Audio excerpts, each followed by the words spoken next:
الحمد لله نحمده ونستعينه ونستغفره ونؤمن به ونتوكل عليه ونعوذ بالله من شرور انفسنا ومن سيئات اعمالنا من يهده الله فلا مضل له ومن يضلل فلا هادي له ونشهد ان لا اله الا الله وحده لا شريك له ونشهد ان سيدنا مولانا محمدا عبده ورسوله قال الله تبارك وتعالى في القران المجيد والفرقان الحميد واعوذ بالله من الشيطان الرجيم بسم الله الرحمن الرحيم لقد من الله على المؤمنين اذ بعث فيهم رسولا صدق الله العلي العظيم معزز سامعین اکرام محترم بزرگوں عزیز نوجوان ساتھیوں ربیع الاول کی آج 12 تاریخ ہے آج کے دن میرے اور آپ کے نبی سارے نبیوں کے سردار سارے نبیوں کے امام حضرت محمد رسول اللہ صلی اللہ علیہ وسلم کو اللہ تبارک و تعالیٰ نے اس دنیا کے اندر پیدا فرمایا۔ ویسے حضور پاک علیہ السلام کی تاریخ پیدائش میں تھوڑا بہت اختلاف ہے۔ بعض لوگ 9 ربیع الاول بھی کہتے ہیں، بعض 8 کہتے ہیں، بعض 12 کہتے ہیں، اور بعض کہتے ہیں کہ وہ ربیع الاول ہی کا مہینہ نہیں تھا بلکہ دوسرے مہینے میں پیدا ہوا۔ لیکن زیادہ تر حضرات علماء اکرام کی رائے یہ ہے کہ اللہ کے نبی صلی اللہ علیہ وسلم ربیع الاول کے مہینے میں 12 تاریخ کو اس دنیا میں پیدا فرمائے گئے۔ اللہ تبارک و تعالیٰ نے اس آخری نبی کو دنیا میں بھیجا ہمارے لیے، ہماری ہدایت کے لیے، ہماری رہنمائی کے لیے، ہماری رہبری کے لیے، ہمیں سیدھا راستہ دکھانے کے لیے، یا پھر کیوں کہیے کہ ہمیں جہنم سے بچا کر جنت میں پہنچانے کے لیے اللہ تبارک و تعالیٰ نے اپنے آخری نبی کو اس دنیا کے اندر پیدا فرمایا۔ اسی لیے حضور پاک علیہ السلام کو اس دنیا میں بھیجے جانے کے بارے میں اللہ تبارک و تعالیٰ نے ارشاد فرمایا لقد من اللہ علی المؤمنین اذ بعث فیہم رسولا۔ اللہ تبارک و تعالیٰ فرما رہے کہ ہم نے مومنین پر بڑا احسان کیا ہے، مسلمانوں پہ اللہ تبارک و تعالیٰ نے بہت بڑا انعام کیا، اکرام کیا، مہربانی کی اللہ تبارک و تعالیٰ نے کہ اللہ تبارک و تعالیٰ نے ہمارے میں سے ہی ہمارے لیے ایک رسول پیدا فرمایا۔ اللہ تبارک و تعالیٰ کی انگنت نعمتیں ہیں ہمارے پاس جو کچھ ہے وہ سب اسی کا ہے۔ وہ چھیننا چاہے تو ایک آگ کی آگ میں تمام نعمتیں چھین سکتا ہے۔ ہمارا عہدہ، ہماری عزت، ہمارا مال، ہماری دولت، ہماری بیوی، ہمارے بچے، ہمارا پوزیشن، ہماری سانسیں، ہمارا جسم، ہمارے جسم کا ایک ایک روح اور ایک ایک پاس، یہ اللہ کی نعمت ہے۔ اور سب یہ نظام جو اللہ تبارک و تعالیٰ چلا ہے یہ سب اللہ اپنے فضل سے چلا ہے۔ جیسے دنیا کا ایک نظام ہے اللہ تبارک و تعالیٰ چلا ہے کہ ایک سورج نکلتا ہے ایک طرف سے دوسری طرف ڈوبتا ہے، پھر سال کے 12 مہینے اللہ نے اپنی ترتیب سے بنائے ہیں، اور اس کے اندر کبھی ہوائیں چلتی ہیں، کبھی بارشیں چلتی ہیں، کبھی دھوپ چلتی ہے، اور اسے اللہ تبارک و تعالیٰ یہ ساری دنیا کا نظام چلاتے ہیں۔ آسمان سے بارش ہوتی ہے، زمین سے گنگا ہوتا ہے، زمین کھودو تو نیچے سے پانی ملتا ہے۔ یہ سارا نظام اللہ تبارک و تعالیٰ جس طرح دنیا کا چلا ہے، یہ ایک ایسا ہی سسٹم اللہ تبارک و تعالیٰ نے ہمارے باڈی میں بھی رکھا ہے، ہمارے جسم میں رکھا ہے۔ ہم سانس لیتے ہیں، سانس چھوڑتے ہیں، ہمارا دل ہمارے جسم کے خون کو وہ پمپ کرتا ہے، ایک مرتبہ لیتا ہے پھر چھوڑتا ہے، جسم کے ایک ایک پارٹس کے پاس یہ خون جاتا ہے، اور یہ ہر آن ہر لمحہ یہ سروس ہماری جسم کے اندر چل رہی ہے۔ یہ دل کے دھڑکنے میں ہم اللہ کے محتاج ہیں. وہ ایک بار دھڑکنا کھڑا کر دے، کھڑ جائے تو انسان کی زندگی ختم ہو جائے.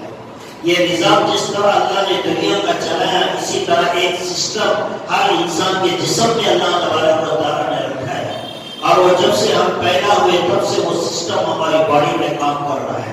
اس میں سے ایک سسٹم بھی فیل ہو جائے گا، اللہ تبارک و تعالیٰ کسی ایک چیز کو بیان کر دیں گے، انسان کی زندگی جہنم بن جائے گی. تو اللہ تبارک و تعالیٰ کا احسان تو دنیا کے اندر بھی ہمیں دکھائی دیتا ہے. بارش کا ہونا ایک نعمت ہے، سورج کا نکلنا ایک نعمت ہے، زمین سے غلہ اگنا ایک نعمت ہے، آسمان سے بارش برسنا ایک نعمت ہے، وقت پہ دھوپ برسنا ایک نعمت ہے. جس طرح یہ نعمتیں ہیں، اسی طرح انسان کے جسم میں ہر لمحہ ہر آن اللہ کی نعمتیں برس رہی ہیں. تو اللہ کی نعمتیں ہمارے جسم میں بھی ہیں، ہمارے جسم کے باہر بھی ہیں. اللہ نے اتنا سارا انتظام ہمارے لیے کیا، لیکن کبھی اللہ تبارک و تعالیٰ نے اس نعمتوں کے بارے میں احسان نہیں جتایا. احسان نہیں جتایا اس لیے کہ یہ احسان اللہ تبارک و تعالیٰ نے کافروں کے لیے بھی کیا ہے، مسلمانوں کے لیے بھی کیا ہے. خدا کا انکار کرنے والے کے باڈی کے اندر بھی وہی سسٹم ہے، خدا کے سامنے جھکنے والے کے باڈی کے اندر بھی اللہ نے وہی سسٹم رکھا ہے. ان کے اوپر بھی وہی معاملہ، ایمان والے کے لیے بھی یہی معاملہ ہے. دونوں کا نظام ایک ساتھ چلتا ہے. جب بارش برستی ہے تو مسلمان کے کھیت کو بھی فائدہ پہنچاتی ہے، کافر کے کھیت کو بھی فائدہ پہنچاتی ہے. اسی طرح سورج کی گرمی خدا کا انکار کرنے والے کو بھی گرمی پہنچاتی ہے، خدا کے ماننے والے کو بھی گرمی پہنچاتی ہے. اللہ تبارک و تعالیٰ کی انگنت، انلمیٹڈ اور ہمیشہ رہنے والی یہ نعمتیں سارے انسانوں کے ساتھ ہیں. اسی لیے اللہ تبارک و تعالیٰ نے ان نعمتوں کے بارے میں احسان نہیں جتایا. یہ نہیں کہا کہ میں نے تمہارے اوپر احسان کیا ہے، لیکن ایک نعمت اللہ نے ہم لوگوں کو دی جس کے بارے میں اللہ تبارک و تعالیٰ کہتے ہیں لقد من اللہ علی المؤمنین، ہم نے ایمان والوں پہ احسان کیا، کرم کیا، مہربانی کی کہ ہم نے انہی میں سے اپنے آخری رسول کو پیدا فرمایا. آخری رسول کی امت میں ہمارا پیدا ہو جانا یہ خدا کی چنندہ نعمت ہے، خاص نعمتوں میں سے ایک بہت بڑی نعمت ہے. اللہ کے نبی صلی اللہ علیہ وسلم کی امت میں ہمارا پیدا ہو جانا خدا کی خاص نعمتوں میں سے ایک نعمت ہے. اس کا فائدہ تو ہمیں آخرت میں چلے گا. دنیا کے اندر تو ہم ایسے ہی چل رہے ہیں، زندگی گزر رہی ہے، لیکن حضور پاک علیہ السلام کی امت میں پیدا ہو جانے کا فائدہ ہمیں زیادہ مرنے کے بعد اور خصوصی طور سے قیامت کے دن پتہ چلے گا. کیسے ہوگا؟ اللہ کے نبی صلی اللہ علیہ وسلم نے ارشاد فرمایا کہ دنیا میں اللہ نے مجھے سارے نبیوں کے بعد بھیجا ہے، میرے بعد دنیا میں کوئی نبی نہیں آئے گا. میں آخری نبی ہوں اس دنیا کا، اور میری امت آخری امت ہے اس دنیا کی. میرے بعد کوئی نبی نہیں آئے گا، اور میری امت کے بعد کوئی اور امت اس دنیا میں پیدا نہیں ہوگی. تو ہمارے نبی آخر میں آئے، ہم آخر میں بھیجے گئے.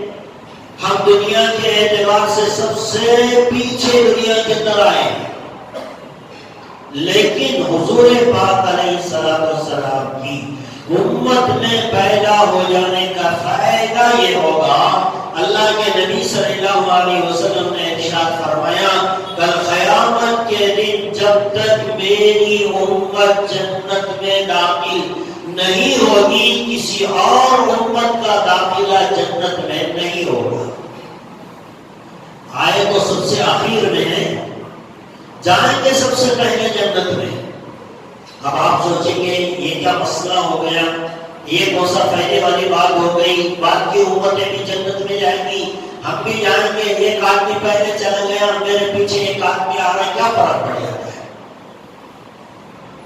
تھوڑی تھوڑی دیر پہلے ہم آگے نکل گئے، ہمارے بعد پیچھے دوسری امت کے لوگ بھی جنت میں آ جائیں گے، کیا فرق پڑ جائے گا، تھوڑی دیر کی تو بات ہے۔ لیکن قیامت کے دن معلوم ہوگا۔ اللہ کے نبی صلی اللہ علیہ وسلم نے ارشاد فرمایا کہ دیکھو میری امت چونکہ دنیا میں سب سے اخیر میں آئی ہے اور یہ سب سے پہلے جنت میں جائے گی، اور اس امت کے اندر بھی اللہ کے نبی صلی اللہ علیہ وسلم نے فرمایا جو غریب ہیں وہ مالدار کے مقابلے میں 500 سال پہلے جنت میں چلے جائیں گے۔ اسی امت کا معاملہ، دوسری امتیں نہیں، ابھی ان کا معاملہ نہیں، اسی امت کا معاملہ۔ اسی امت میں ایک آدمی 500 سال پہلے جنت میں جا رہا ہے اور دوسرا آدمی 500 سال بعد جنت میں جا رہا ہے۔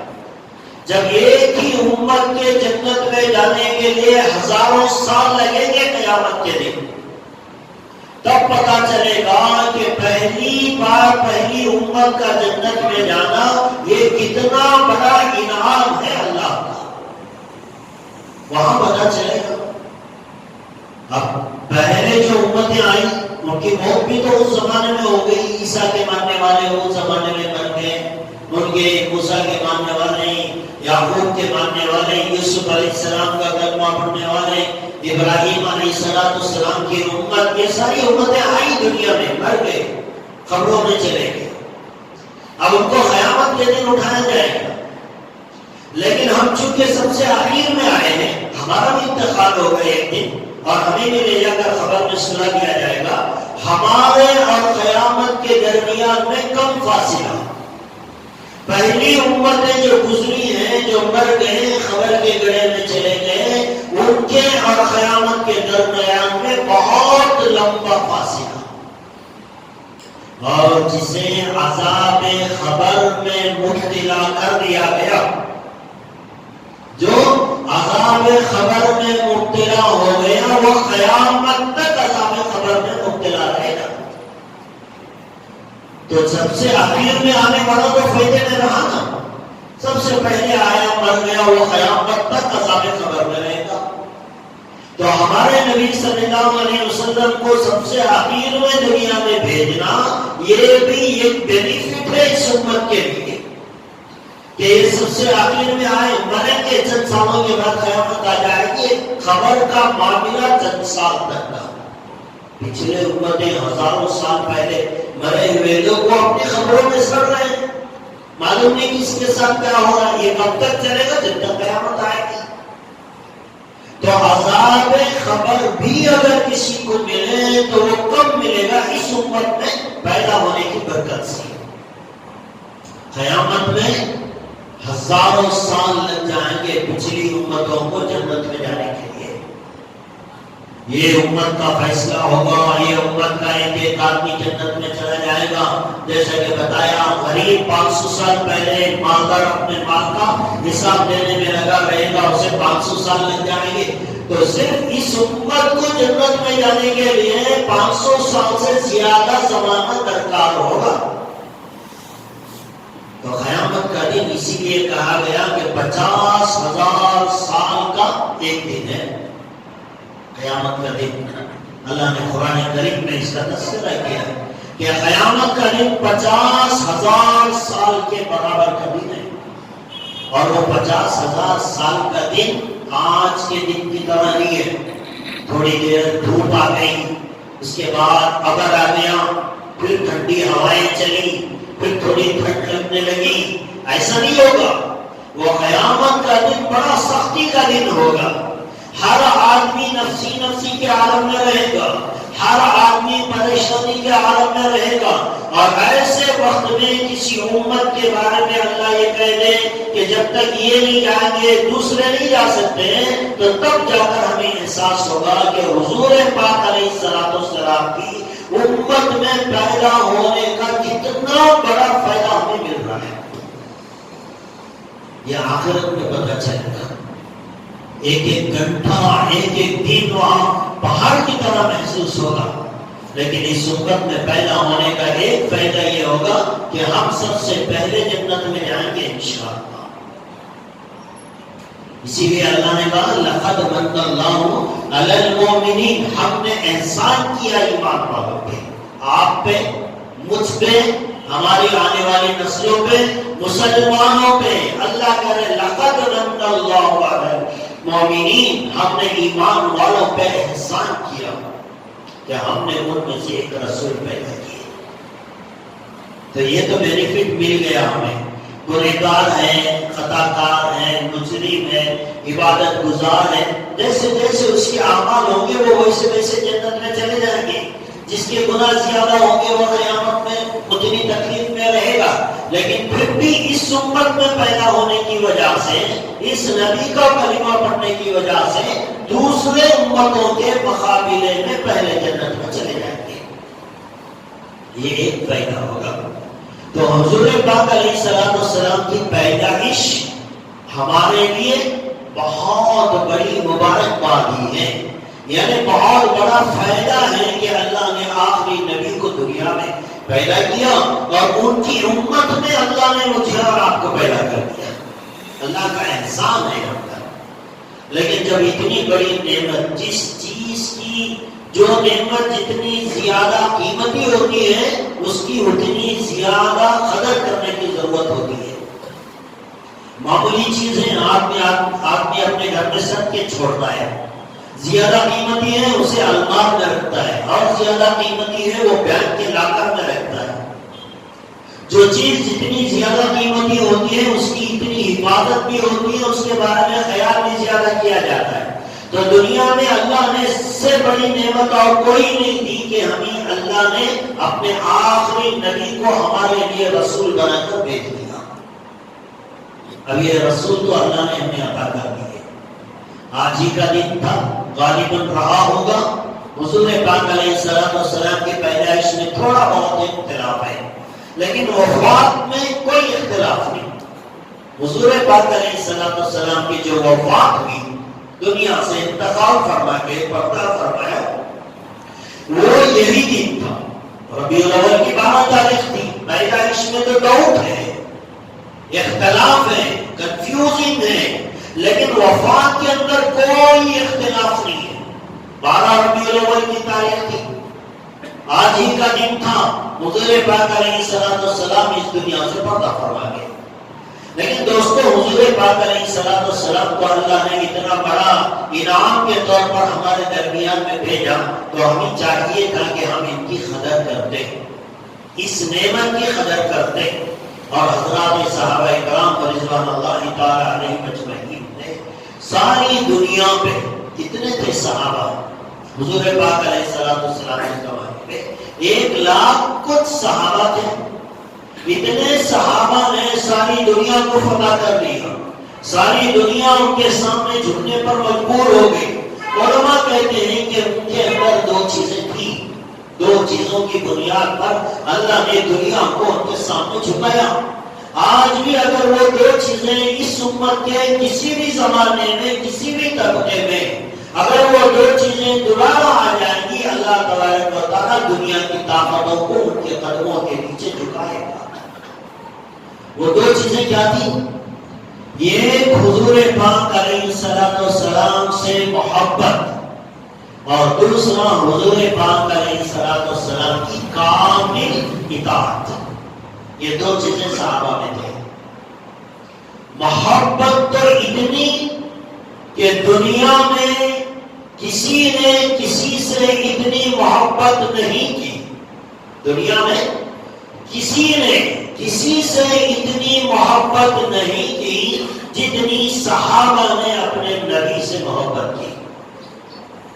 مثال نہیں دے سکتے دنیا والے، مثال پیش نہیں کر سکتے ایسی، جیسے صحابہ نے اپنے نبی سے محبت کی ایسی مثال دنیا نہیں دے سکتی۔ ایک صحابی اپنی جان نچھاور کرتا تھا حضور پاک علیہ السلام کی محبت میں۔ حضرت ابو بکر صدیق رضی اللہ تعالیٰ عنہ ایک مرتبہ مکے کے کافروں کے درمیان میں آئے، آ کر زور سے کلمہ پڑھا، اشہد ان لا الہ الا اللہ واشهد ان محمد عبده ورسوله. حضور پاک علیہ السلام ساتھ میں تھے. یہ کافر یہ کلمہ سننے کی طاق نہ لائے. سارے مکے کے کافر بڑے چھوٹے آ کر حضرت ابوبکر پہ حملہ کیا. حضرت ابوبکر شدید ترین زخمی حالت میں راستے میں پڑے ہیں. ان کے خاندان والے, ان کی ماں, دوسرے رشتہ دار آئے, اٹھا کر ان کو لے کر کے. ہوش چلی گئی تھی حضرت ابوبکر صدیق رضی اللہ تعالیٰ کی. چہرہ بگڑ چکا تھا, جسم سے جا بجا خون ٹپک رہا تھا. اب لے جا کر ان کا جو ہے علاج وغیرہ کیا, تھوڑی دیر گزری, پانی پلایا, تھوڑی دیر کے بعد ان کو ہوش آیا. محبت حضور پاک علیہ السلام سے صحابہ نے جو محبت کی وہ. حضرت ابوبکر مار گئے, بے ہوش ہو گئے, چہرہ بگڑ گیا. جب ہوش آئی, سامنے والدہ ہے, دوسرے ان کے رشتہ دار ہیں. جب ہوش آئی تو پہلا جملہ حضرت صدیق اکبر کی زبان پر تھا کہ میرے نبی کی حالت کیا ہے. اپنے زخموں کی فکر نہیں ہے انہیں, اپنے چہرے کی فکر نہیں ہے. سب سے پہلا جملہ نکل رہا ہے, پوچھ رہے میرے نبی کی حالت کیا ہے. ان کی والدہ ابھی ایمان نہیں لائی. دوسرے رشتہ دار انہوں نے کہا ناس ہو تیرا, جس کی وجہ سے اتنے لاکھ تجھے پڑے, اس کی وجہ سے جتنے بار تجھے پڑے, اب ہوش آئی ہے تو سب سے پہلے پھر تو انہی کا ذکر لے رہا. ماں نے کہا بیٹا تو بہت کمزور ہو گیا, ٹھیک ہے نبی کے بارے میں بعد میں معلوم کریں گے, تھوڑا کھا لے, تھوڑا پی لے, اپنے آپ کو سدھار لے. حضرت ابوبکر نے کہا کہ جب تک میں اپنی آنکھوں سے میرے نبی کا دیدار نہیں کر لوں گا, میرے لیے کھانا اور پینا دونوں حرام ہے. محبت اسے لگتی ہے, محبت اسے کہتے ہیں. موت کی حالت میں بھی انسان اپنے نبی کو دیکھنا چاہتا ہے. ماں تو ماں ہوتی ہے. اب انہوں نے ایک عورت کا انتظام کیا, حضرت ابوبکر کو وہاں سے ساتھ میں لے کر گئے, اللہ کے نبی کا دیدار کرایا. دیکھنے کے بعد اللہ کے نبی علیہ السلام کا چہرہ حضرت ابوبکر کو اطمینان ہوا. اس کے بعد انہوں نے کچھ کھایا. محبت تھی صحابہ کو. ایک صحابی جن کے احد کا میدان ہے, حضور پاک علیہ السلام نے حضرت حسن بن ثابت رضی اللہ تعالیٰ سے کہا کہ دیکھو ساتھ نظر نہیں آ رہے, ان کے ذرا تلاشی لو, پہلے ذرا شہیدوں میں دیکھ لو, پھر زخمیوں میں دیکھنا. اب یہ حضرت حسن بن ثابت تلاش کی, لاشوں کو دیکھا کہ اس میں حضرت سعد کی لاش کہاں پڑی ہے. شہیدوں میں تو ان کا نام نہیں تھا. پھر زخمیوں کے پاس گئے, جو زخمیوں کو الگ رکھا گیا تھا, وہاں جا کر دیکھا تو حضرت سعد رضی اللہ تعالیٰ زخمی حالت میں پڑے ہیں, ہوش میں ہیں لیکن ہے زخمی. حضرت حسن کہتے ہیں کہ میں نے دیکھا حضرت سعد کے جسم پر 70 سے زیادہ مقامات پر تیر اور تلوار کے نشان تھے. 70 سے زیادہ, 6.5-7 فٹ کا انسان ہے, 70 مقامات پہ اسے تیر اور تلوار کے مار لگے ہو. اور وہ پڑھے. حضرت حسن بن ثابت ان کے پاس گئے اور جا کر کہا کہ حضور پاک علیہ السلام نے آپ کو تلاش کرنے کا حکم دیا اور آپ کو سلام کہا ہے. تو حضرت سعد رضی اللہ تعالیٰ عنہ نے حضرت حسن سے کہا محبت دیکھیے, ہماری محبت بھی ذرا کبھی تول لیجئے کہ ہماری محبت بھی کیا ہے. اور صحابہ کے سامنے اللہ نے دنیا ایسے ہی نہیں چھپا دی. ان کے پیچھے ان کی محبت تھی, ان کی اطاعت تھی. آج ہمارے پاس نہ محبت ہے نہ اطاعت ہے, دونوں طرف ڈھونک گئے, ڈھونک. حضرت سعد رضی اللہ تعالیٰ عنہ جو زخمی حالت میں 70 سے زیادہ مقامات پہ ان کے نشانات ہیں تیر اور تلوار کے, انہوں نے حضرت حسن بن ثابت سے کہا کہ حضور کو میرا سلام کہہ دینا اور یہ کہنا کہ مجھے جنت کی خوشبو آ رہی ہے. اور حسن سے کہا کہ اے حسن یاد رکھنا, یہ بات غور کر لیجیے, مر رہے ہیں, شہید ہو رہے ہیں, جسم زخمی حالت میں چھلنی ہے, فکر کس کی ہے, کس بات کی فکر. یہ نہیں کہا کہ میرے بعد میرے بیوی بچوں کا خیال رکھ لینا, میری چھوٹی چھوٹی بچیاں ہیں ان کی شادی کا انتظام کر لینا، میرا چھوٹا بیٹا ہے اس کی اچھی دیکھ بھال کر لینا، میرے گھر میں کھانے پینے کا انتظام نہیں ہے ذرا اس کا خیال رکھ لینا، یہ کہہ سکتے تھے مرنے والا انسان۔ لیکن حضرت سعد نے حضرت حسن بن ثابت رضی اللہ تعالیٰ سے کہا کہ اے حسن دیکھو میں تو دنیا سے جا رہا ہوں، ایک بات اچھی طرح کان کھول کے اپنے ذہن کے اندر یہ بات بٹھا دو کہ تمہاری آنکھوں میں روشنی رہے، یعنی تم زندہ ہو، اور حضور پاک علیہ السلام کو کوئی تکلیف پہنچے کل قیامت کے دن تمہیں جواب دینا پڑے گا۔ سمجھ میں آ رہی بات؟ کہہ رہے ہیں کہ تم زندہ رہو، تمہارے زندہ ہوتے ہوئے اگر حضور پاک علیہ السلام کو کسی نے کوئی تکلیف پہنچائی کل قیامت کے دن اللہ کے یہاں تمہیں جواب دینا پڑے گا، یعنی اپنی زندگی کو ختم کر لینا لیکن حضور پاک علیہ السلام کی ہر حال میں حفاظت کرنا۔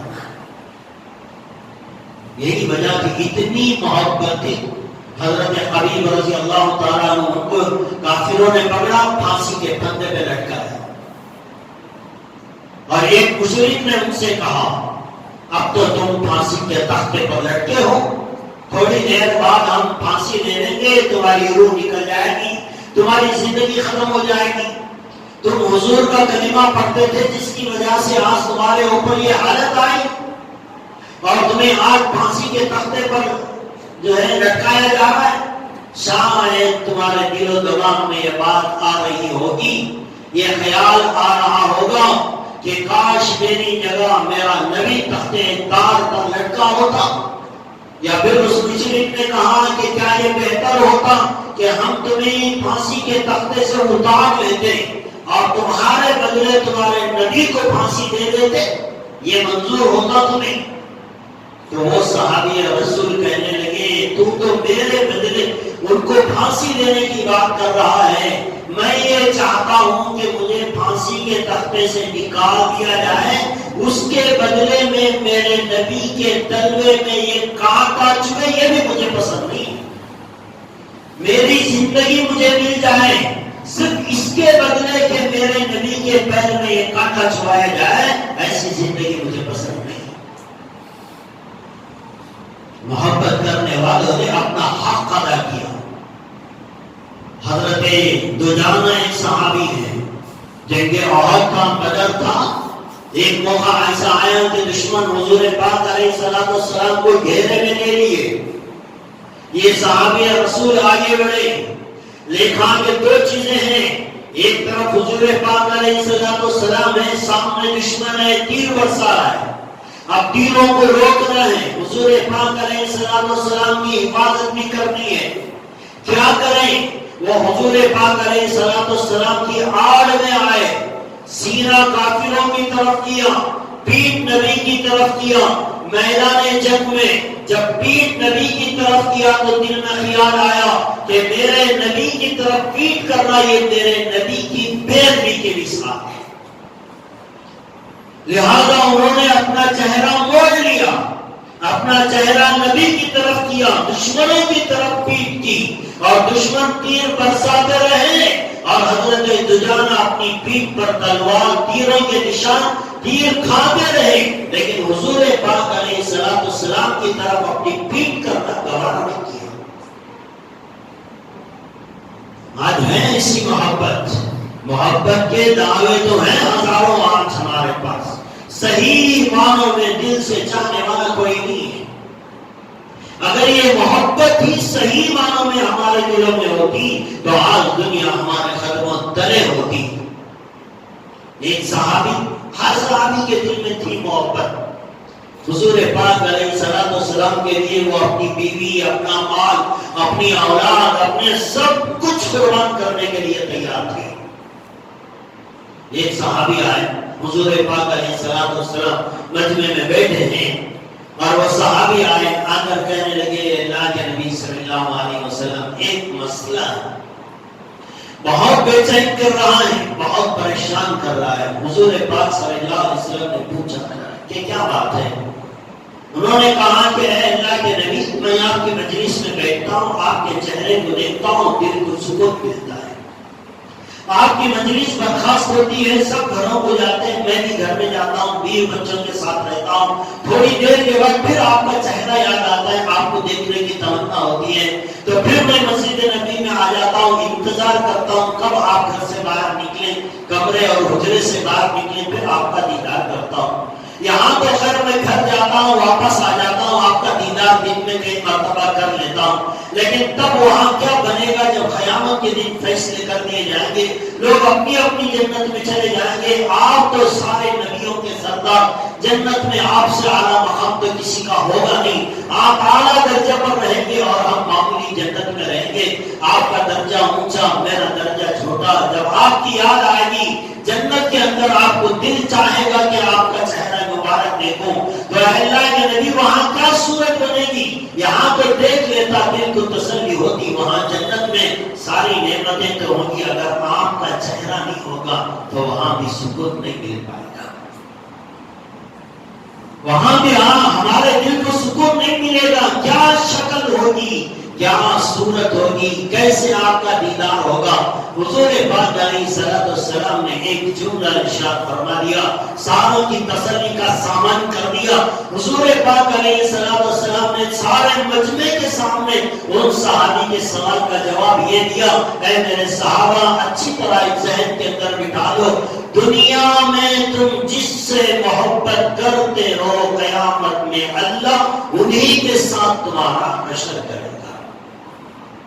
صحابہ کہتے ہیں اس بات سے جتنی خوشی ہمیں ہوئی کسی اور بات سے نہیں ہوئی، اس لیے کہ ہمارے اعمال پہ ہمیں بھروسہ نہیں تھا، ہماری نمازیں، ہمارا جہاد، ہمارا روزہ، یہ قبول کرنا اللہ کے اختیار میں ہے، قبول کر لے تو ٹھیک ہے، ریجیکٹ کر لے تو وہ اس کی مرضی ہے، ہمارے اعمال پہ ہمیں اتنا بھروسہ نہیں، لیکن اس بات کی پوری گارنٹی ہے کہ ہم اپنے نبی کی محبت اپنے دل میں بسائیں، اس کی تو گارنٹی ہے۔ اب اللہ کے نبی نے سرٹیفکیٹ دے دی کہ قیامت کے دن ہر آدمی کا حشر اس کے ساتھ ہوگا وہ دنیا میں جس سے محبت کرتا تھا۔ صحابہ اکرام کی محبت تو تھی ہی، حضور پاک علیہ السلام کے ساتھ ہر لمحہ ہر آن، ہماری طرح نہیں، ساتھ میں ایک مرتبہ محبت کرنے والے ہیں۔ حضرات صحابہ اکرام کے دور میں ربیع الاول آتا تھا، چلا جاتا تھا، اور اس کے بارے میں ان کو خبر بھی نہیں ہوتی تھی۔ رمضان کا احترام کرتے تھے صحابہ، اس لیے کہ رمضان کی فضیلت تھی، ذی الحجہ کا احترام کرتے تھے، اس کا خیال رکھتے تھے، اس لیے کہ اس میں بہت بڑی عبادت حج کی ہوتی تھی، محرم کا بھی خیال کرتے تھے، اس لیے کہ اس کے اندر روزے رکھے جاتے تھے۔ ربیع الاول کی ایسی کوئی خاص فضیلت نہیں تھی، ربیع الاول کب آیا کب چلا گیا صحابہ اکرام کو اس کا پتہ ہی نہیں چلتا تھا، اس لیے کہ ان کا ہر دن، ہر صبح، ہر شام نبی کی محبت میں گزرتی تھی، ان کو ربیع الاول کے 12 تاریخ کا انتظار نہیں رہتا تھا۔ ہمارے دلوں میں سارا سال کبھی فلم اسٹار، کبھی فلم ہیروئن، کبھی کوئی کرکٹ پلیئر، اور پتہ نہیں کون کون کس کس کی محبت، کس کس کے اسٹائل پر ہماری زندگی گزرتی ہے۔ سال میں ایک مرتبہ آ گیا ربیع الاول کا مہینہ، لو بھائی حضور کی محبت تازہ ہو گئی، جھنڈا تو اٹھائیں گے لیکن نماز نہیں پڑھیں گے، یہ ہے ہماری محبت۔ حضور پاک علیہ السلام نے ارشاد فرمایا، نماز میری آنکھوں کی ٹھنڈک ہے، لیکن حضور کی ٹھنڈک کا تو ابھی کسی کو خیال نہیں۔ سال میں ایک مرتبہ دن منا لیا، کسی نے گاندھی جینتی منائی، کسی نے امبیڈکر جینتی منائی، ہم نے بھی سال میں ایک مرتبہ اپنے نبی کی جینتی منا لی۔ ہم نے تو گاندھی امبیڈکر کی طرح ہمارے نبی کو بھی ایک لیڈر کی طرح سمجھ لیا ہے، سال میں ایک مرتبہ ایک دن یاد کریں اور سارا سال چھوڑ دیں۔ سود کھانے والا کھا رہا ہے، نماز چھوڑنے والا چھوڑ رہا ہے، شراب پینے والا شراب پی رہا ہے، زنا کرنے والا زنا کر رہا ہے، جھوٹ بولنے والا جھوٹ بول رہا ہے، سارے گناہ کرو کرو سال میں ایک مرتبہ بس ایک دن نبی کی یاد کا منا. یہ ہے ہمارا طریقہ. یہ جھوٹی محبت ہے. اللہ تبارک و تعالیٰ چاہتے کامل محبت، کمپلیٹ اطاعت. ایک صحابی کے بارے میں ایک حدیث آپ مجھے بتا دیں. قیامت تک کا ٹائم آپ کے لیے، سب کے لیے قیامت تک کا ٹائم ہے. ایک صحابی کے بارے میں ایک حدیث کوئی لا کر ایسی پیش کر دے کہ اس کے سامنے نبی کی کوئی سنت آئی اور اس نے اسے ڈیگریڈ سمجھ کر ریجیکٹ کر دیا. ایک صحابی، ایک عمل قیامت تک کا ٹائم نہیں دے سکتے. ہر سنت پہ عمل کیا صحابہ نے، ہر نبی کی بات پہ عمل کیا صحابہ نے. یہ نہیں سوچتے تھے کہ تھوڑا ٹائم ملے بعد میں سدھریں گے، بعد میں دھیرے دھیرے چھوڑیں گے. نہیں، حضور کا یہاں فرمان ہوتا، وہاں عمل ہوتا. ایک صحابی کہتے ہیں میں حضور پاک علیہ السلام کی مجلس میں بیٹھا تھا، شراب کے حرام ہونے کی آیتیں اتاری گئی. حضور پاک علیہ السلام نے اپنے ایک صحابی سے کہا جاؤ گلیوں میں مدینے کے اعلان کرا دو کہ اللہ نے شراب حرام کر دی ہے. خدا کا فرمان نبی کے واسطے سے ذریعے سے مدینے کی گلیوں میں اعلان ہوا. وہ صحابی کہتے ہیں میں مسجد نبی میں بیٹھا تھا، یہ آیت اتری. اللہ کے نبی نے ایک صاحب کو بھیجا بازار میں اعلان کرنے کے لیے گلیوں میں، وہ اعلان کرنے گیا.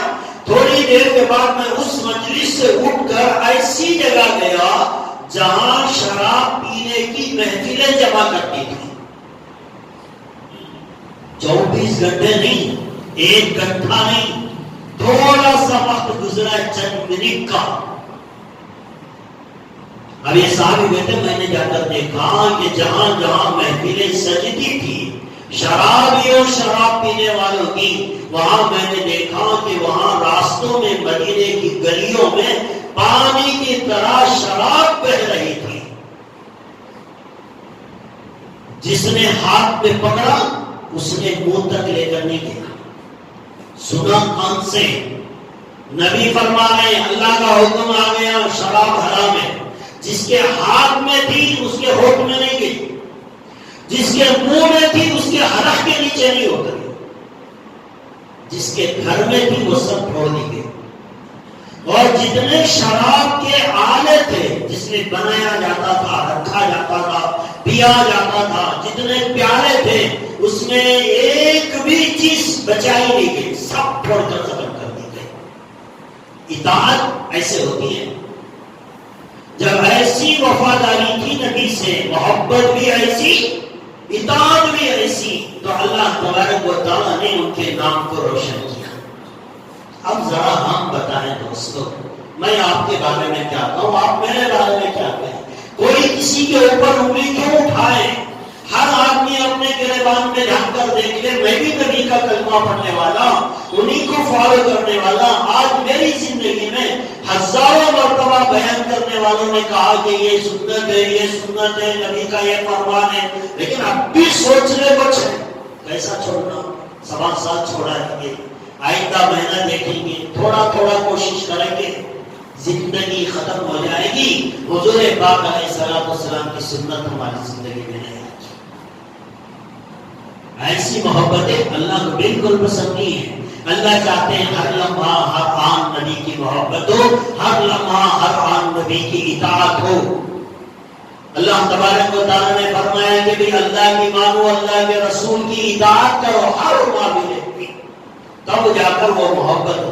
اب اطاعت کرنے والا 12 ربیع الاول کو جلوس نکالے نہ نکالے اس سے اسے کوئی فرق نہیں پڑتا. میلاد منائے نہ منائے اس سے اسے کوئی فرق نہیں پڑتا، اس لیے کہ وہ جو سنتوں پہ عمل کر رہا ہے. آج ہماری محبتیں بھی بہت دور کی ہو گئی. آج کل آپ دیکھ رہے ہیں فرانس کا جو معاملہ ہے، حضور پاک علیہ السلام کے ساتھ دنیا والوں نے مذاق اڑانا شروع کر دیا ہے. اتنی بڑی جو ہے بے حرمتی ہمارے نبی کے نام کے ساتھ ساتھ ان کی تصویریں بنا کر ان کے کارٹون بنا کر فرانس کے اندر وہاں کے صدر نے اس کی اجازت دی ہے اور اس کی سرپرستی کے اندر ہمارے نبی کی توہین کی جا رہی ہے.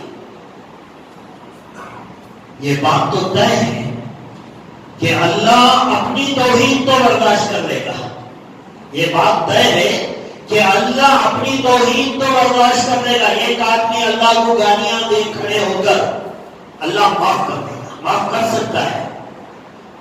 اللہ کا انکار کر دے اللہ معاف کر سکتا ہے. لیکن اللہ تبارک و تعالیٰ یہ بات بالکل پسند نہیں فرماتے ہیں کہ اس کے نبی کے ساتھ کوئی بے ادبی کرے. اللہ تو لے کے بدلا, یہ تو پکی بات ہے. اللہ تو برداشت نہیں کرتا کہ کوئی اس کے نبی کے ساتھ بے ادبی والا معاملہ کرے. ایک بادشاہ کے نام حضور پاک علیہ السلام نے خط لکھا. ایک صحابی لے کر پہنچے اور اس نے خط دے کر اسے پھاڑ ڈالا, جلا ڈالا, تھوک دیا, پھاڑ کر پھینک دیا. نبی نہیں تھے, نبی کا نام تھا, اس میں نبی کا فرمان تھا, نبی کی طرف سے بھیجا گیا تھا. اس بادشاہ نے اسے جلا دیا, پھاڑ دیا, بے عزتی کی. حضور پاک علیہ السلام کو اطلاع ملی. حضور پاک علیہ السلام نے بد دعا دی, فرمایا کہ اللہم سلط علیہ کلب من کلابک, اے اللہ اس پہ ایک ایسا کتا مسلط کر دے تیرے کتوں میں سے. ایک جانور آیا, اسے پھاڑ کر کھا گیا. نبی کی شان میں تھوڑی بے ادبی اللہ برداشت نہیں کرتے. ارے یہ کارٹون بنانے والے یہ سمجھ رہے ہیں کہ ہمارے پاس حکومت ہے, ملٹری ہے, ہم ملک کے صدر ہیں, جو چاہے کر سکتے ہیں.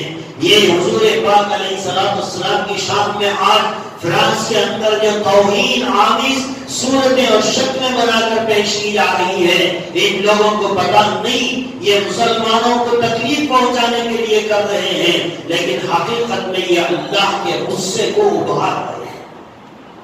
اللہ تو یہ بات بھی پسند نہیں فرمائے. قریے کے رہنے والے جن کو معلوم نہیں تھا, ایسے لوگ حضور کے کمرے کے پاس آئے, باہر کھڑے ہو کر پکارا, یا محمد اخرج الینا, اے محمد باہر آئیے, ہم آپ کو بات کرنا چاہتے ہیں. مسلمان تھے, قریے والے تھے, جانتے نہیں تھے, علم نہیں تھا, ادب معلوم نہیں تھا. وہ آ کر حضور پاک علیہ السلام کے گھر کے باہر کھڑے ہو کر حضور کو نام لے کر پکارا. اللہ کو پسند نہیں آیا. اللہ کو یہ بات پسند نہیں آئی کہ میرے حبیب کا نام لے کر کوئی اس طرح سے پکارے جیسے کوئی آقا غلام کو پکارتا ہے, کوئی جیسے بڑا چھوٹے کو پکارتا ہے. یہ میرے نبی کی شان میں گستاخی کر رہے ہیں. حضور پاک علیہ السلام تو مسکرا کر باہر نکل پڑے, لیکن اللہ کو یہ بات پسند نہیں آئی. قرآن کی آیتیں اتاری, سورہ حجرات اللہ نے اتاری, اس کے اندر بتایا خبردار میرے نبی کو اونچی آواز سے مت پکارنا. جو اللہ اپنے نبی کا نام لے کر اونچی آواز سے پکارنے والوں کو پسند نہ کرے, کیا وہ خدا فرانس والا کے بادشاہ کو چھوڑ دے گا جو نبی کریم صلی اللہ علیہ وسلم کے کارٹون بنا کر ان کی توہین کرے؟ تو کیا خیال ہے اللہ ان کی پکڑ نہیں فرمائے گا؟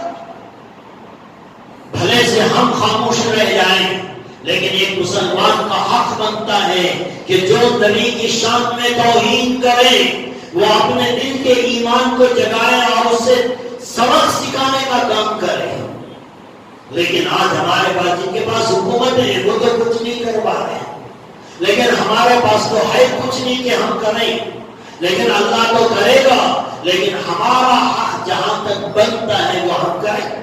شروع خطبے میں نے آپ کو بتایا تھا کہ حضرت سعد نے حضرت حسن سے کہا تھا کہ اے حسن اگر تم زندہ رہو اور نبی کو کچھ تکلیف پہنچے تو کل قیامت کے دن اللہ کے سامنے تمہیں حساب دینا پڑے گا.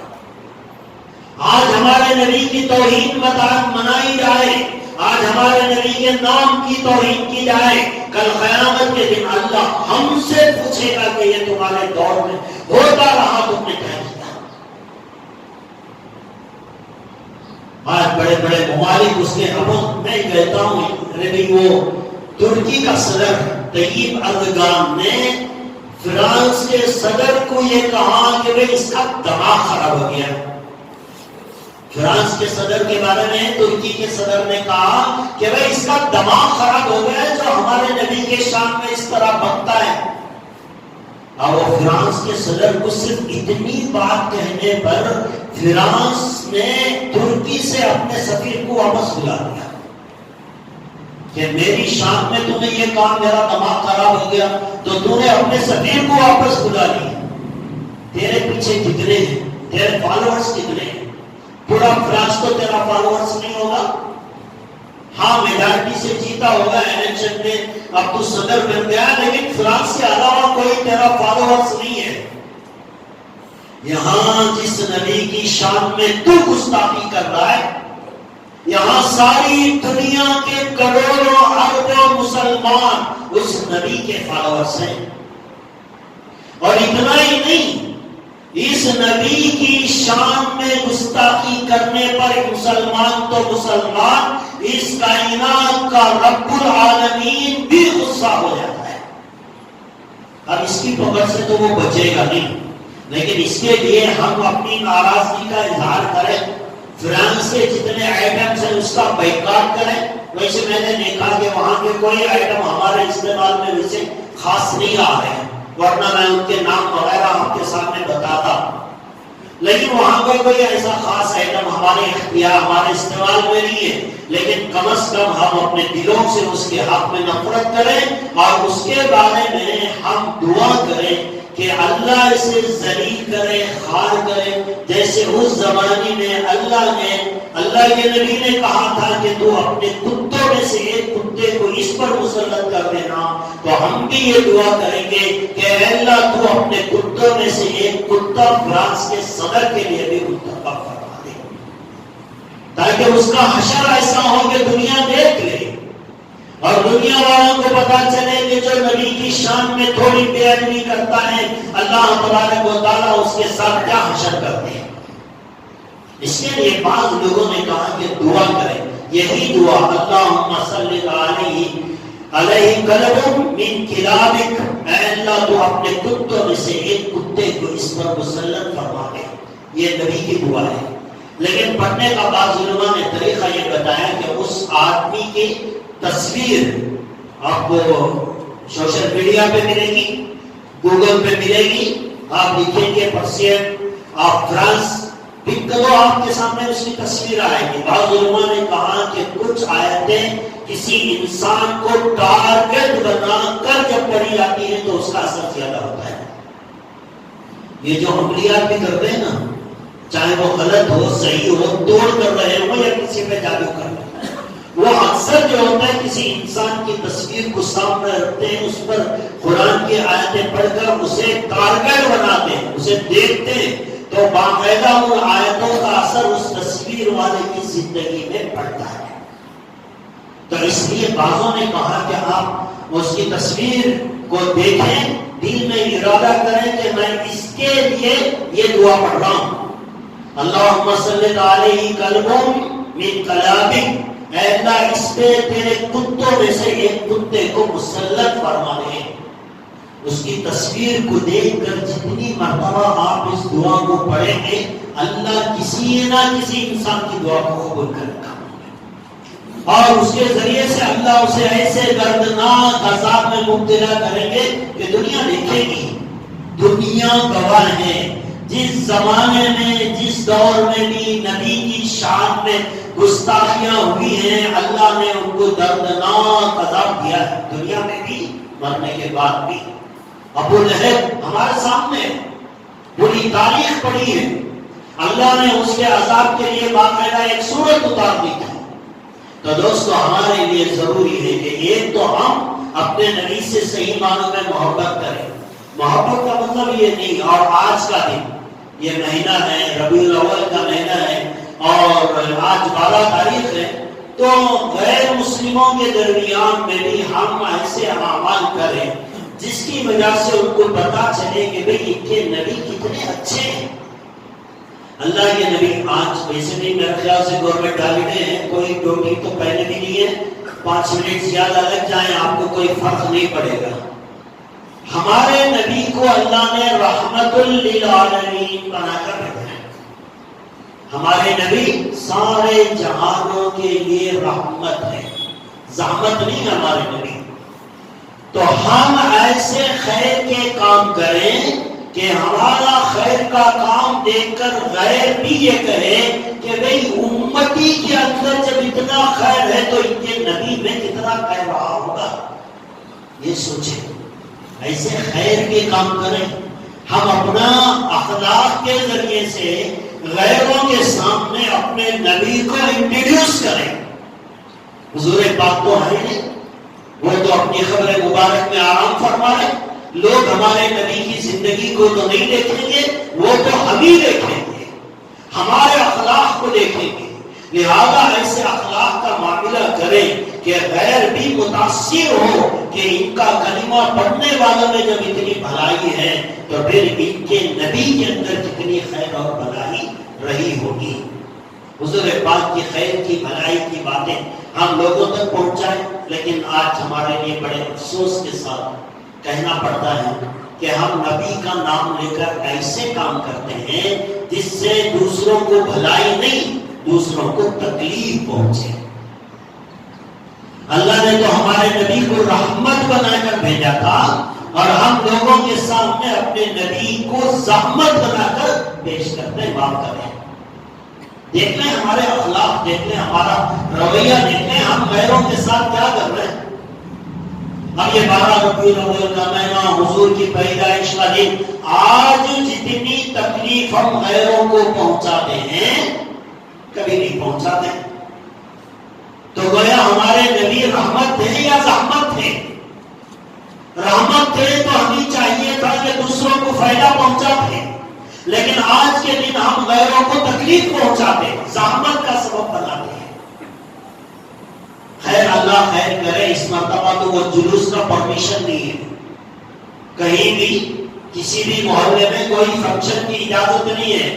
گورنمنٹ کی طرف سے کرونا وائرس کے پیش نظر سارے جلوس اور جلسے وغیرہ بیان کر دیے ہیں.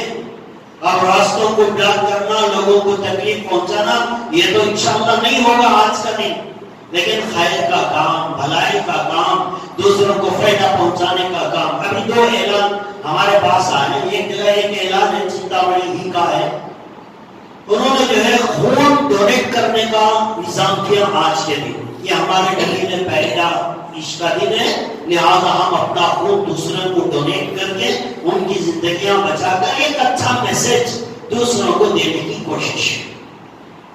چلیے ایک اچھا کام ہے, خیر کا کام ہے, دوسروں کے سامنے آپ بھلائی کی بات کر رہے ہیں.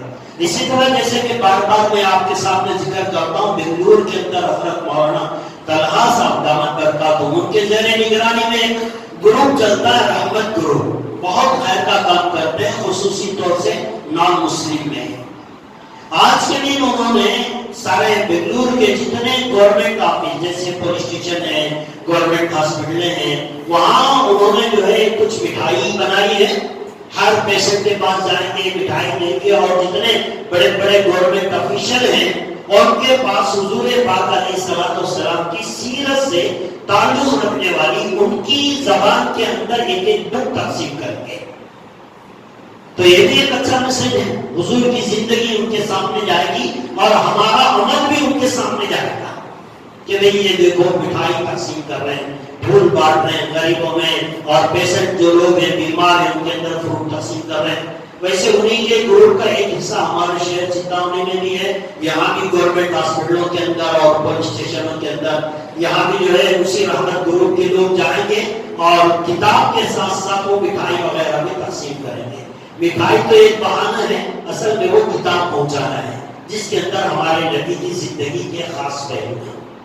تو دوستو ایسے کچھ کام ہو سکتے ہیں جس کے ذریعے سے ہم انسانوں کے سامنے ہم اپنے نبی کا انٹروڈیوس کرا سکتے ہیں. لیکن کبھی کبھی محبت میں ہم ایسے کام کر بیٹھتے ہیں جس سے بجائے دوسروں کو فائدہ ہونے کے نقصان پہنچتا ہے. لوگ بجائے ہمارے نبی کی عزت کرنے کے ہمارے نبی کو گالیاں دینے پر مجبور ہو جاتے ہیں.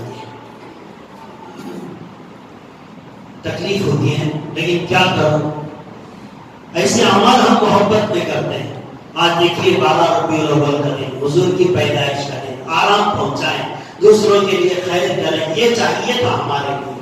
لیکن آج دیکھنے میں یہ آیا کہ بھئی آج فجر کی اذان سے بھی پہلے، ابھی اذان نہیں ہوئی، 4 بجے 4:30 بجے ایسا وقت رہا ہوگا، مسجدوں کے مائی کان کر کے سلام قصیدے اتنے زور سے پڑھنے لگے کہ سارے محلے کی نیند حرام ہو گئی.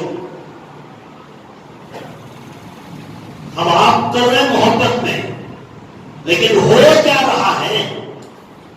سارے محلے کی نیند حرام ہو گئی. جب کافر کی نیند خراب ہوگی تو وہ آپ کے نبی کے بارے میں اچھا نہیں سوچے گا، وہ گالیاں دے گا، وہ کہے گا کیا ضرورت تھی ایسے نبی کو دنیا میں پیدا ہونے کی، ان کی وجہ سے ہماری نیند خراب ہو گئی.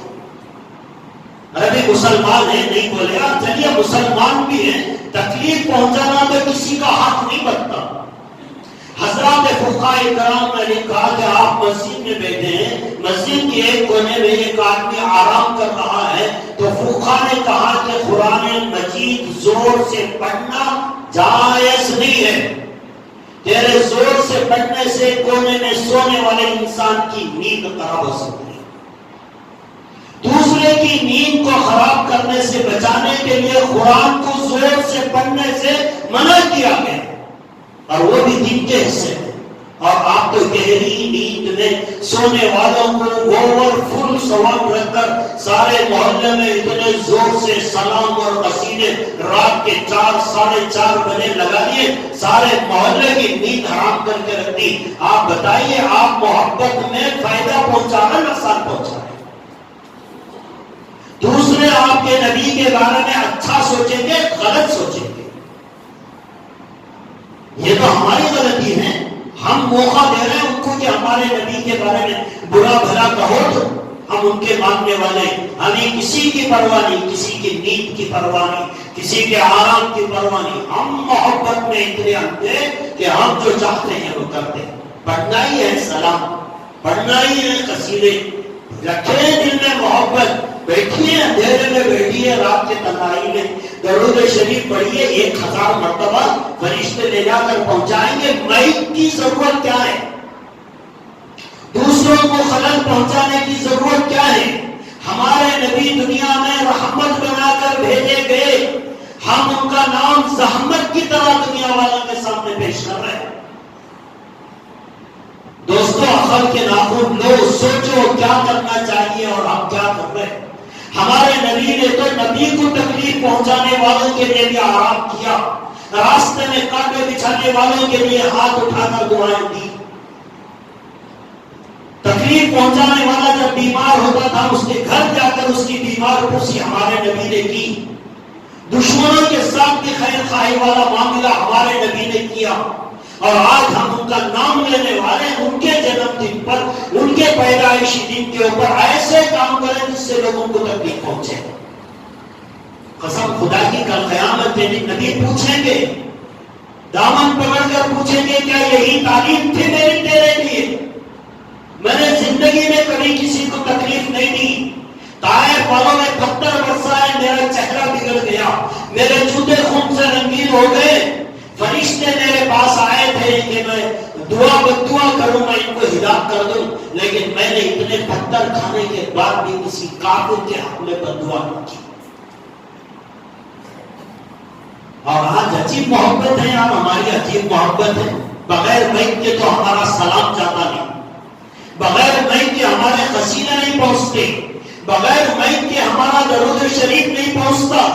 اگر واقعیت دل میں محبت ہے، دل میں خلوص ہے، آپ کے کانوں کو سنائی نہ دے اتنی آہستہ سے بھی درود پڑھیں گے، قسم خدا کی فرشتے نبی کے دربار میں پہنچائیں گے. وہ تو آپ کے چیخے مارنے کے بھی محتاج نہیں ہے. لیکن دوستو آج ہمارے اعمال ایسے ہو گئے کہ ہم بجائے دوسروں کے ساتھ خیر خواہی کا معاملہ کرنے کے دوسروں کو تکلیف پہنچانے کا معاملہ کرتے ہیں. خدا کا واسطہ اپنی عقل ٹھکانے پہ لائیے، سوچئے نبی کی محبت کیا ہے، نبی نے جو فرمایا، جو عمل کر کے دکھایا اس پہ عمل کیجئے، دوسروں کے ساتھ بھلائی کا معاملہ کیجئے، غیروں کے ساتھ اچھے اخلاق کا معاملہ کیجئے، ان کو اپنے قریب کیجئے، نبی کا انٹروڈیوس ان کے سامنے کیجئے، تعارف کیجئے، بتائیے ہمارے نبی ساری دنیا کے لیے رحمت ہے۔ ہمارے نبی صلی اللہ علیہ وسلم رات کو تہجد کی نماز پڑھتے تھے۔ نبی کی محبت میں رات میں سب کی نیندوں کو خراب کرنے والوں، سنو ہمارے نبی کی سنت کیا ہے۔ حضور پاک علیہ السلام رات کو تہجد کے لیے اٹھتے تھے، کبھی مسجد جاتے، کبھی گھر میں نماز پڑھتے، اور آہستہ سے، اتنی آہستہ سے اٹھتے تھے، اور گھر کے دروازے کی کنڈلی اتنی آہستہ سے کھولتے تھے، اور یہ سوچ کر کھولتے تھے کہ میرے کنڈلی زیادہ زور سے کھولنے میں میری عائشہ کی نیند خراب نہ ہو جائے۔ نبی کا تو یہ طریقہ ہے کہ وہ اپنی بیوی کی نیند خراب کرنا نہیں چاہتے، اور اٹھ رہے تہجد کی نماز کے لیے۔ کبھی نہیں جگایا اپنی بیوی کو پانی دینے کے لیے یا آواز کرنے کے لیے، اتنی زور سے عبادت کبھی نہیں کی کہ عائشہ کی نیند میں خلل پڑ جائے۔ اور آج ہم وہی نبی کی محبت میں ایسے کام کرتے ہیں جس سے سارے محلے کی نیند خراب ہو جائے۔ کبھی خیال نہیں آیا ہمیں ان باتوں کا؟ تو دوستو سوچیے، اپنے دل کے اندر نبی کی محبت پیدا کیجیے۔ حضور پاک علیہ السلام کی تعلیمات کو ذرا ڈیپ سے پڑھیں گے تو معلوم ہوگا ہمارے نبی کی تعلیمات انسان تو انسان ہے، ہمارے نبی تو جانوروں کے لیے بھی رحمت ہے۔ انسان کو تکلیف دینا چھوڑیے، بہت دور کی بات ہے۔ ہمارے نبی کی تعلیمات یہ ہے کہ جانور کو بھی تکلیف نہ پہنچے۔ حضور پاک علیہ السلام نے کہا کہ زمین کے جس حصے میں سوراخ ہو وہاں پیشاب نہ کریں۔ پہلے تو زمانے میں تھے، لوگ اپنی حالتیں سفر میں جاتے تھے، کرتے تھے، تو حضور پاک صلی اللہ علیہ وسلم نے کہا کہ کسی سوراخ کی جگہ پیشاب نہ کرے۔ صحابہ نے کہا اس کی وجہ، اللہ کے نبی نے فرمایا بہت ساری سوراخوں میں کیڑے اور بہت ساری سوراخوں میں چونٹیاں رہتی ہیں، تم پیشاب کرو گے تو ان کو تکلیف پہنچائے گی۔ نبی نے تو چونٹیوں کو تکلیف دینا پسند نہیں کیا، اور آج ہم ان کا کلمہ پڑھنے والے ساری انسانیت کو تکلیف دے رہے ہیں۔ حضور پاک علیہ السلام نے کہا جس جانور کو اللہ نے حلال کیا ہے، ذبح کرنے کا حکم دیا ہے، ذبح تو کر سکتے ہو، لیکن جانور کے سامنے چھری تیز مت کرو، اس کے دل کو تکلیف پہنچتی ہے۔ ہمارے نبی نے جانوروں کا خیال کیا، ان کے رحم کا معاملہ کیا، چونٹیوں کا خیال کیا، اور آج ہمیں انسانوں کا خیال کیا۔ آج کا مسلمان شان جگاتا ہے، وہ سرکل میں وقتا ٹائم ہمیں پیار کرا لے، وہ روڈ وقتا ٹائم پیار کرتا لے، انہیں دیکھ لے کچھ لگا بہت بڑی شان ہے۔ تکلیف پہنچا کر آج کا مسلمان خوش ہو رہا ہے، حالانکہ نبی کی تعلیم یہ تھی کہ دوسروں کو آرام پہنچا، چاہے وہ تمہارا دشمن ہی کیوں نہ ہو، غیر ہے لیکن اسے آرام پہنچاؤ۔ تو دوستو یہ تعلیمات ہیں، جو حقیقی معنوں میں تعلیمات تھی وہ تو ہم نے چھوڑ دیے، جو نہیں تھے اسے لے کر اپنا لیا، اور ہم نے دنیا میں نبی کو بدنام کیا ہے۔ آج غیر ہمارے نبی کا مذاق اڑا رہے، ان کا طریقہ الگ ہے، ہم خود اپنے نبی کا مذاق اڑا رہے، ہمارا طریقہ الگ ہے۔ مذاق تو سب اڑا رہے، ان کے ماننے والے بھی اڑا رہے، ان کے دشمن بھی اڑا رہے، دشمن الگ طریقے سے اڑا رہا ہے، ان کے ماننے والے الگ طریقے سے ان کا مذاق اڑا رہے۔ قسم خدا کی جو نبی کو تکلیف پہنچائے گا اللہ اسے کبھی بھی معاف نہیں کرے گا، کبھی بھی معاف نہیں کرے گا۔ لہذا اپنے دل و دماغ کو ذرا ہوش میں آؤ اور سمجھنے کی کوشش کرو. نبی کی محبت جیسے کرنی ہے ویسے کرو. دوسروں کے لیے رحمت بنا کر پیش کرو, زحمت بنا کر نہیں. لہذا اس سلسلے میں جتنی غلطیاں ہمارے سے ہو رہی اس سے احتیاط کرتے اپنے آپ کو بچانے کی کوشش کریں. اللہ تبارک و تعالیٰ سے دعا ہے اللہ مجھے بھی آپ کو بھی بلکہ ہر ایک مسلمان کو اپنے نبی سے صحیح معنوں میں سچی اور پکی محبت کرنے کی اللہ ہم سب کو توفیق عطا فرمائے اور حضور پاک علیہ السلام کی مکمل اطاعت اور فرما برداری کرنے کے اللہ ہم سب کو توفیق عطا فرمائے. ہم سب کا خاتمہ ایمان پر فرمائے.